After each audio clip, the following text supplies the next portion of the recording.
Greetings, I'm Professor K, and in this short video presentation, we're going to take a look at how we go about spoofing fake TCP IP packets using Hping3.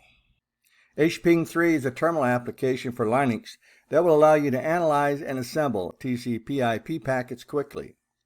Unlike a conventional ping used to send ICMP packets, Hping3 allows the sending of TCP, UDP, and raw IP packets. For this lab demonstration, I'll be using one virtual install of Kali Linux, one virtual install of OWASP Broken Web Application VM, and I am going to ensure that both VirtualBox network adapters are set to NAT network. You'll need to ensure that you have the correct IP addresses for both your Kali and the OWASP VM. The OWASP VM will show you its current IP address once you log on to the terminal. The username and password are provided at the terminal window.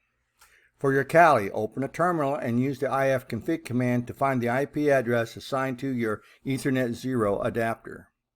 In this lab, you will learn how to send spoofed HTTP packets to a target system using Hping3. If you are not logged on to your Kali machine as root, you will need to prefix every command with sudo. To begin this lab, let's open up a terminal, and at the prompt, let's type in sudo Wireshark. Hit enter. To start the packet capture, you must first select the appropriate network interface. Notice that Ethernet 0 is selected by default. There are two methods to start the packet capturing process. You can either double-click on the network adapter name or click the first blue button in the icon bar below the menu. This is the start button, and we can also start the packet capture using Ethernet 0. Let the packet capture run. Now we're going to open up a second terminal, and at the prompt we're going to type in the following. Sudo Hping3 space. Now we're going to type in the IP address of our target. 10.0.2.15, give it a space, a -t. That is the time to live for the packets. We have set that time to live at 128.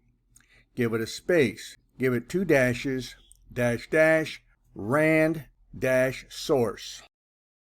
The rand-source switch is what's going to randomize our IP address. Go ahead and hit enter. Go ahead and minimize your terminal for Hping3, and you can see that the packet capture has begun on Wireshark. Let's go ahead and stop the packet capture. In the source column, you'll see all the randomization of the IP addresses that are being sent out using this Hping3 utility. From the source column, just select any IP address, double-click it. In our center window pane, just go ahead and select Internet Protocol version 4, double-click it. Adjust the bottom window so that you can see the time to live information. Here we can see that the time to live for each one of these IP packets that are being sent is 128, which is what we configured inside of the terminal for the syntax for Hping3.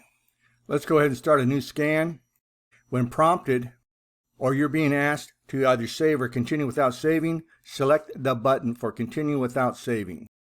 Bring back up your window for Hping3. Go ahead and do a Control-C.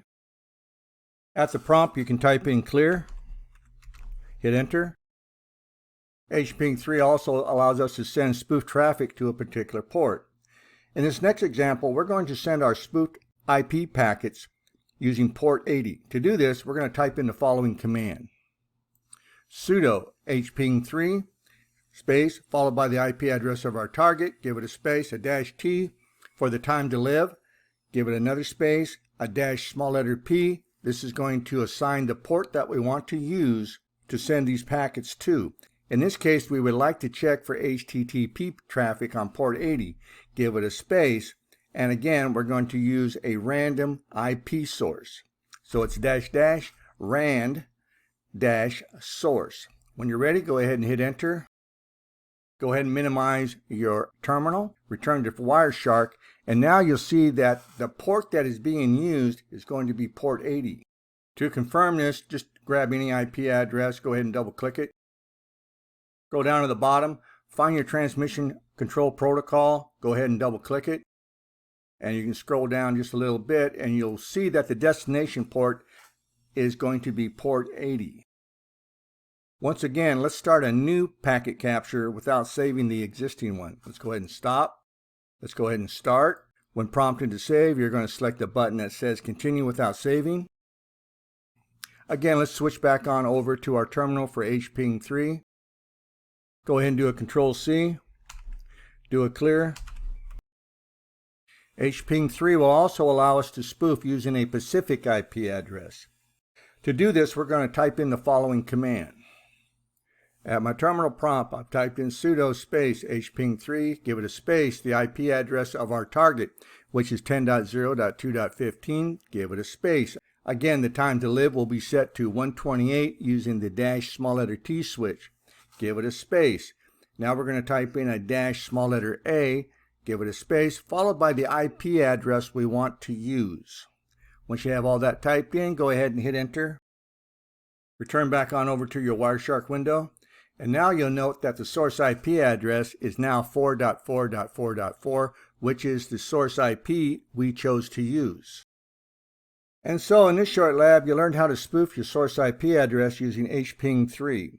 You may see the following scenario in your certification exam where you need to spoof your source IP address. Which of the following tools would you use? The answer is Hping3. I'm Professor K. Thanks for watching, and I'll see you in my next video.